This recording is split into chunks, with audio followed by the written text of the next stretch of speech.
Do you want a sneak peek in our business to see exactly how we coach our clients?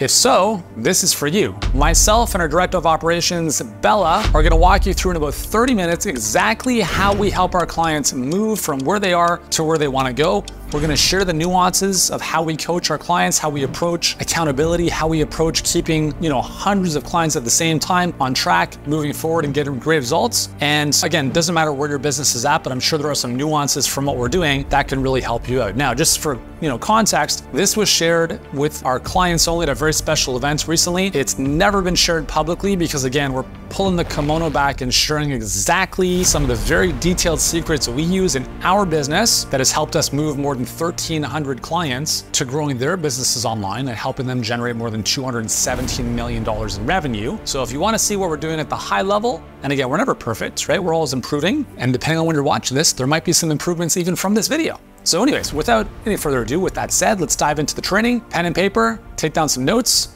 and let's do this.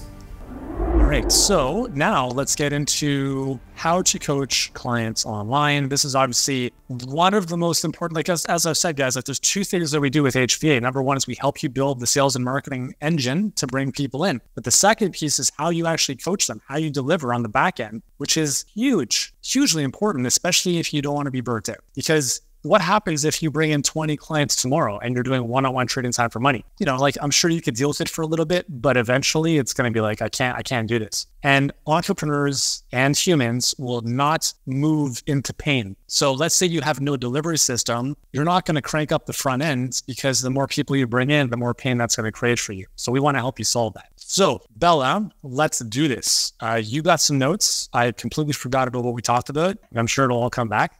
Let's do this.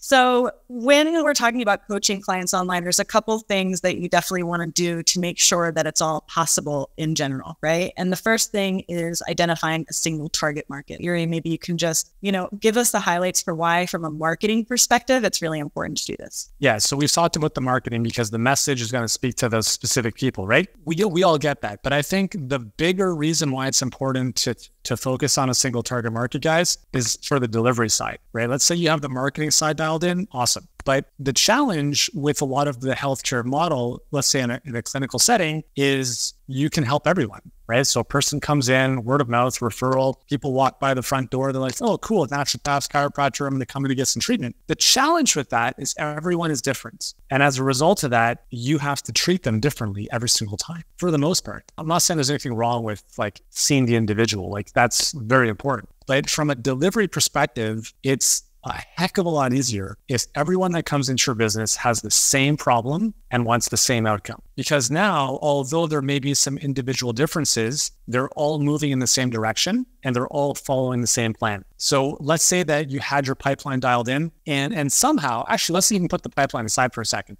Let's say you let a friend know, hey, I know you've got a big following. Could you send some people my way? And they're like, okay, I'll do that. Which would never happen, but let's just assume it did. And they sent you 30 clients. But the thing you forgot to tell them was, oh man, I really appreciate you sent me 30 clients, but now I've got 30 clients for dealing with weight loss, acne, back pain, knee pain, ankle pain, relationship issues. Everyone's different. And now they've just given you this massive weight on your shoulders and you're like, oh shit, not fun. Okay, let's look at the plan B option here. Is same scenario, person's amazing and they're willing to send you 30 people, but with one thing, you said, hey, I'm looking for 30 people with back pain. Do you know 30 people with back pain? They're like, yeah, for sure. I've got a list of 10,000. I'm happy to send them to you. And now if 30 people that pay you money to help them with back pain, and there's a couple specifications like no herniations or whatever else you want in there. And now all of them come in and you're like, great. All of you guys are going to start doing this. And then here's the next step, and then the next step, and the next step. And you just, again, you have your content built out, your online material that they go through in a very linear fashion. So with the content, on top of that, you brought 30 people together. So you built the community. And then on top of that is where you layer in the coaching and the accountability, which doesn't necessarily have to be one-on-one. And now you've created a really nice streamlined process where you've detached your time from the outcome your clients get. And it's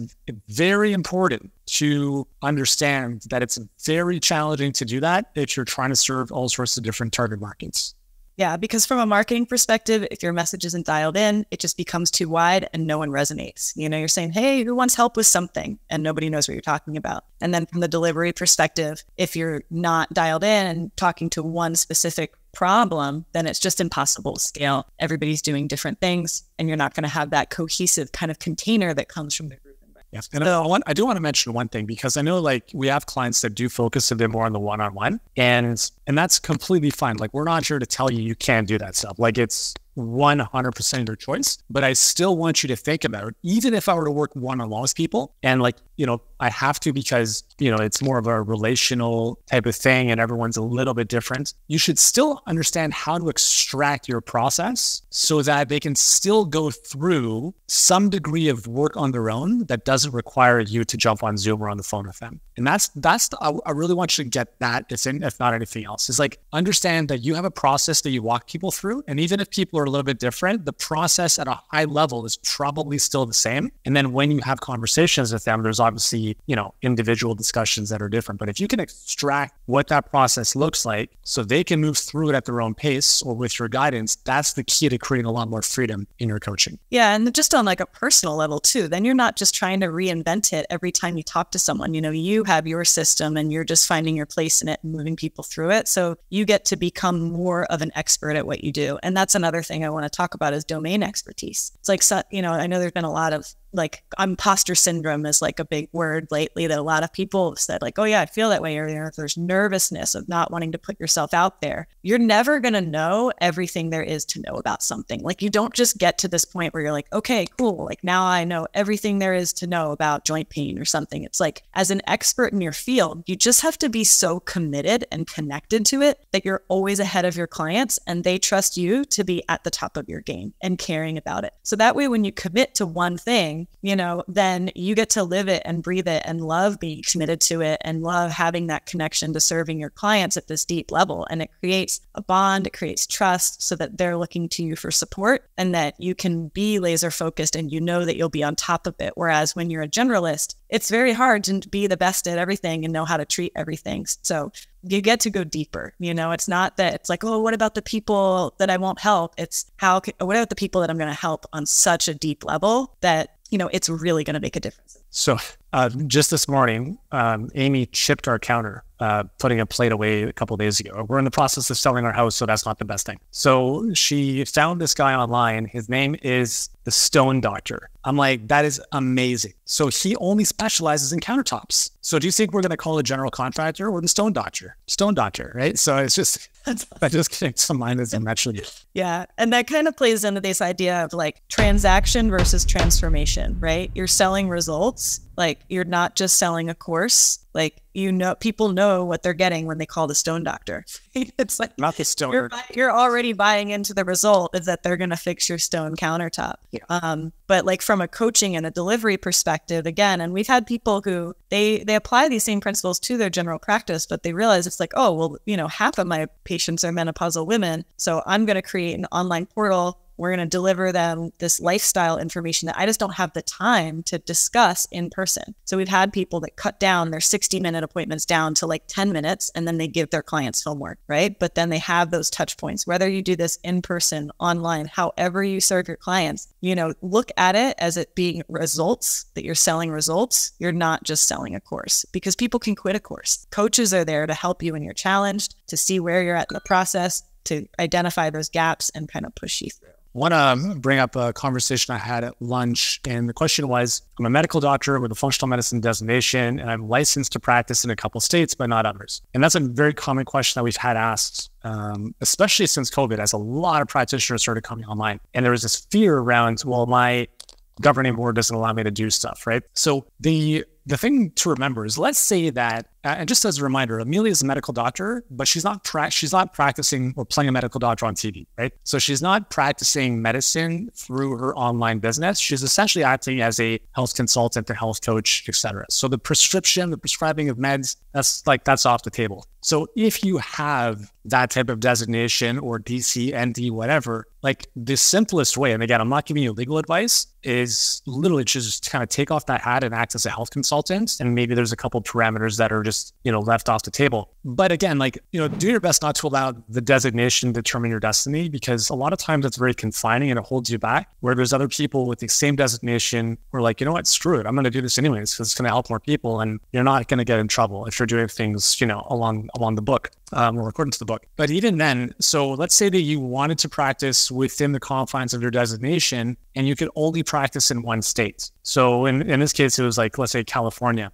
California is like one of the top 10 economies in the world. It's got more people in the state than Canada does in our country. So even if you couldn't advertise outside of California, you need 10 lifetimes to serve all the people you could serve in California. So don't ever let the borders, like the state borders, provincial borders, if you're in Canada. I know I've spoken with you, Susie, about this. Like Ontario is a big province. There's millions of people here, as an example. So all of the little logistical things, that stuff isn't important. I mean, it's good to know it's important to dot your I's, cross your T's, but never let that stuff hold you back from serving people, because I've seen it happen a few too many times, and it's just not worth it. So just understand that there's always a way to help people virtually. And I just wanted to bring up that kind of jurisdictional thing. Mm-hmm, totally. Another thing I wanted to talk about is the importance of measurement.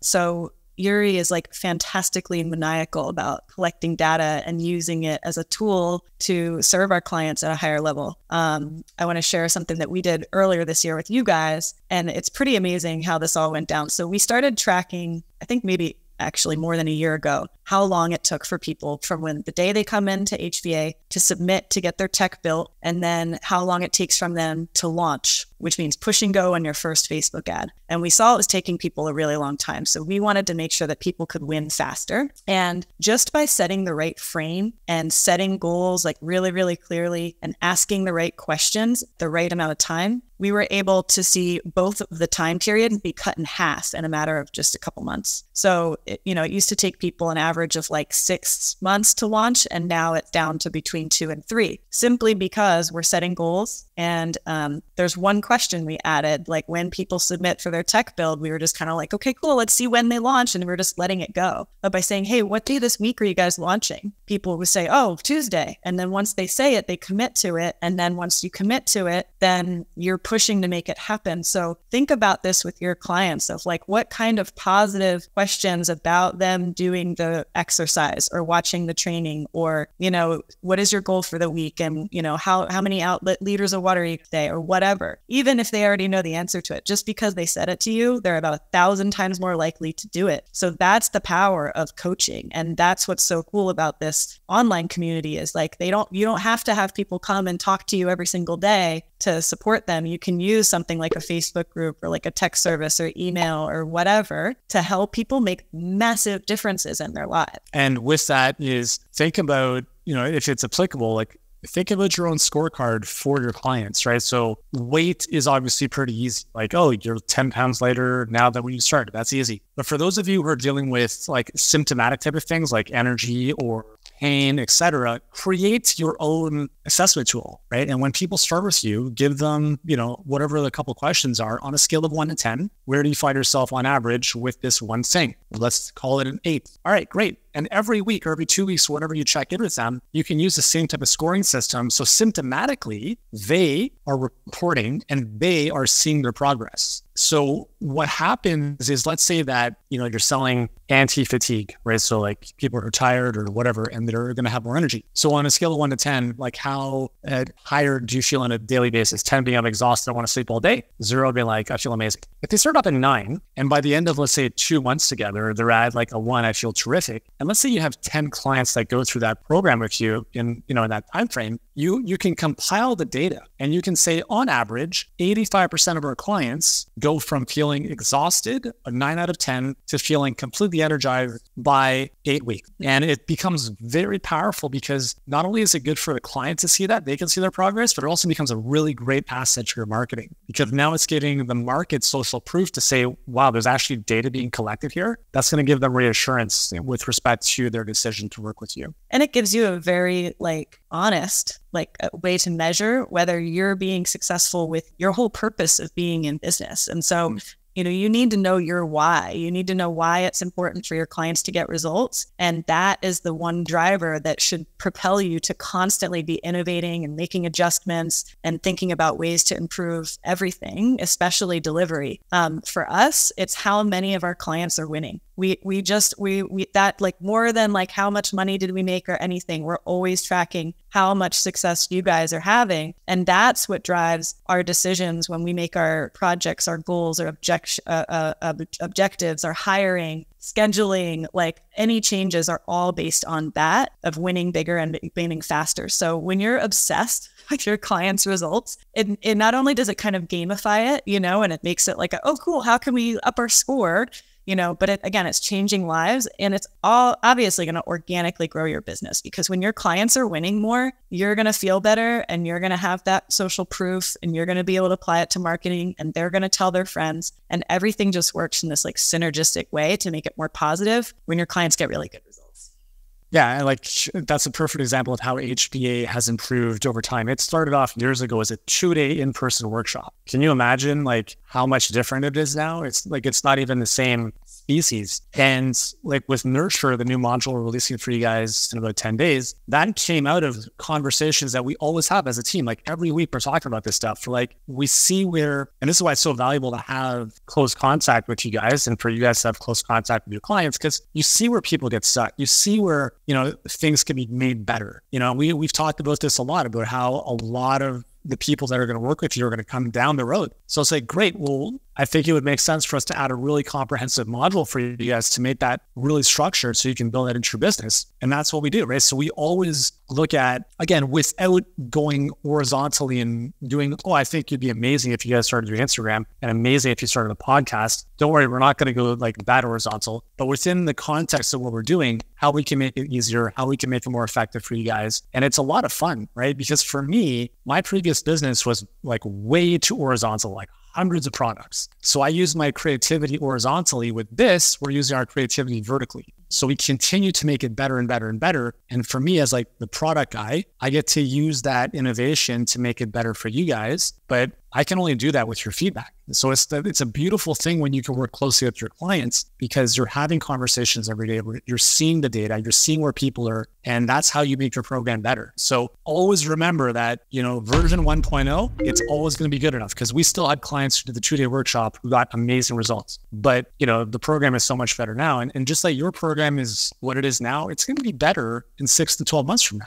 It should be. It doesn't have to be huge overhauls, but little things. And that's an enjoyable process to go through, because, it's better for your clients at the end of the day, right? Client success and product development really go hand in hand. And I think just being aware that it's going to evolve and not being attached to it being perfect is really important. So, you don't need a program to start. If you've coached clients one-on-one and you know how to get them results, you're just going to apply touch points that provide support and accountability. And you're going to kind of extract the systems from your head of what you do and then adapt them based on the feedback from your group to make sure that you're moving people along in a way that you all feel really, really good about. And there's a lot of people who have come through like from the get-go and said like, I don't think this is going to work. I'm really nervous about moving to the group coaching model. And now they're getting better results than ever for their clients. I was talking to Dr. Bill Cole about this the other day. He was saying it still blows my mind how much better results we're getting people. And it takes us about a quarter of the amount of time as it used to do. And we're not doing labs and we're not doing this, and we're not doing that, but you're able to provide a higher level of service, especially from the online space. So yeah,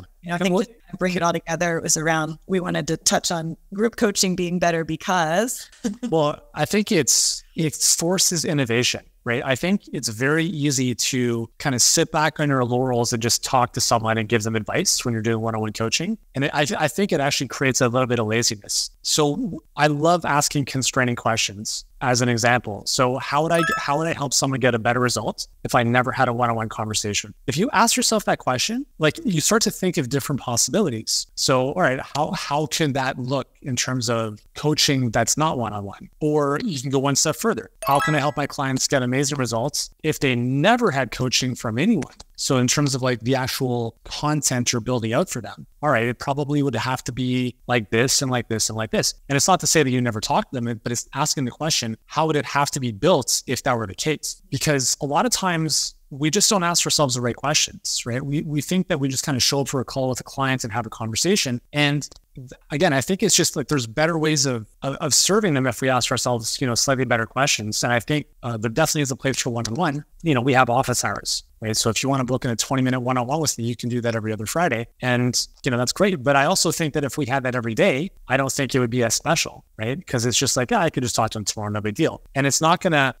I feel like Justin Bieber sometimes, because when we open those time slots on Wednesdays, it's like gonzo in a second, right? And I think it forces you to really think about what you need help with in a one-on-one conversation that you can't get from me in one of our group calls. And that's good, right? Because I want you to make the most of that time. And I want you to come into that conversation really thinking about, how do I get the most out of this 20 minutes with Yuri? Because I'm with you guys anyways every morning, right? And I hope to do a good job, even in the group context, but with giving you guys a lot of one-on-one in that context. So, group coaching is, how many of you guys have recognized for your own programs, for those of you who have more than one person obviously working together, how many of you have recognized that it's actually better for your clients? Yeah, there's a community aspect, right? There's just another layer there as is one-on-one you can't provide. So again, it's like a lot of times people do some kind of combination of the both. We're not saying that you have to do one or the other, but just there's so much power in the group when others who have been through it can also encourage each other and say yeah, I was there, I was in your shoes, you got this. When people are having a tough day, it's a big difference, as you guys know from being in the HBA group, to have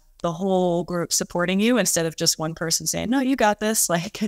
It's a big difference. So yeah, I'd love to know in the chat, how have you guys found the HBA community valuable? Not alone, priceless, emotionally supportive, positive, helpful. So important to have a group, learning from others' missteps, learning from others, resourceful, solid, quick answers, the best, practice partners, validating. Yeah, makes a big difference, continuously learning and growing. And it helps to get back on track and be inspired. You guys would get sick of me if I were a one-on-one coach with you. You'd be like, I don't even want to talk to this guy today.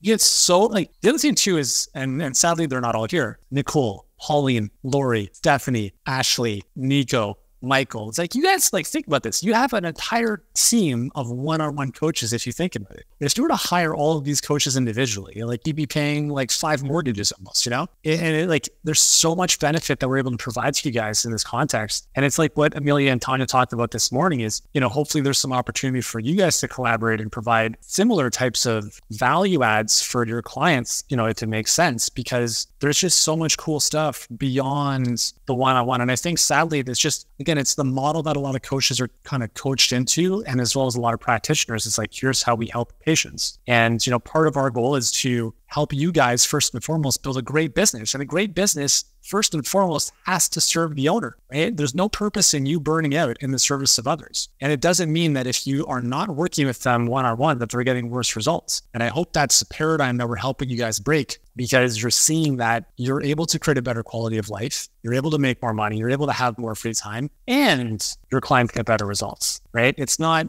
because of that your clients get worse results, right? It's your clients are getting better results, and it forces you to show up in ways that you probably wouldn't otherwise in a one-on-one context. So awesome. Is that good, Bella? Have we covered everything we wanted to touch on there? Yeah. Thanks for inviting me to chat. Yeah. Thank you. Thank you for reminding me what we're talking about. Have you ever had anyone say to you, I need to think about it. It's too expensive. Need to run this by my wife. Let me get some stuff in order before I move forward. And I'm just not sure this is going to work. If you've had any of those objections come up on any of your sales calls, this video is for you. This will be the most useful, tactical, and implementable sales training you have ever seen.